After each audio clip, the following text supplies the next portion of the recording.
What if I told you that some of the most important ideas in literature, the ideas we still talk about today, were born in a time of revolution, satire, and classical inspiration?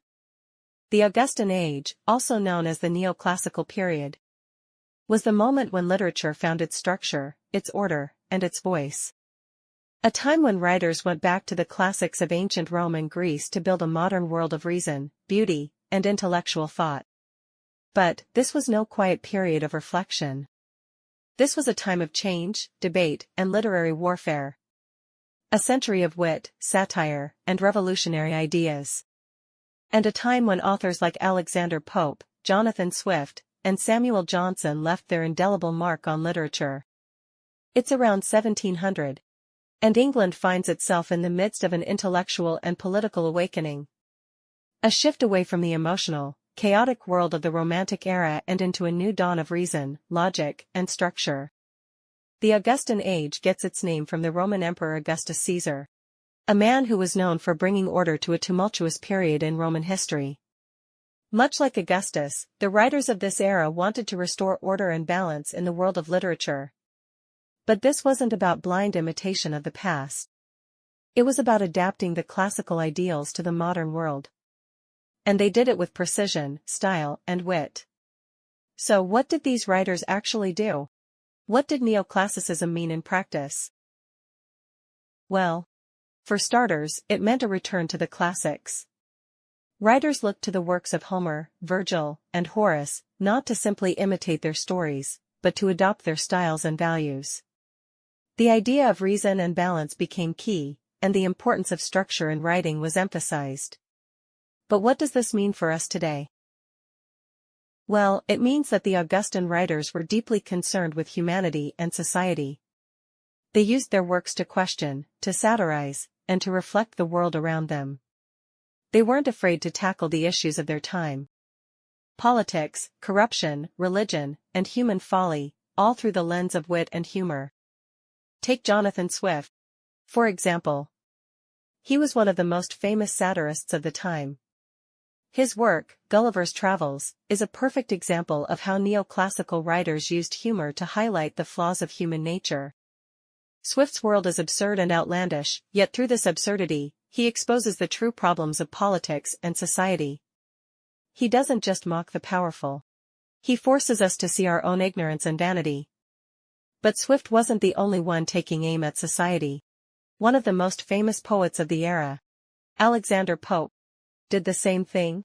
Only he did it with the sharpest of wit. In his satirical poem, The Rape of the Lock, Pope takes the trivial act of a stolen lock of hair and elevates it to epic proportions. It's a mock-heroic poem that satirizes the vanity and self-importance of the wealthy, while simultaneously showing just how ridiculous society had become.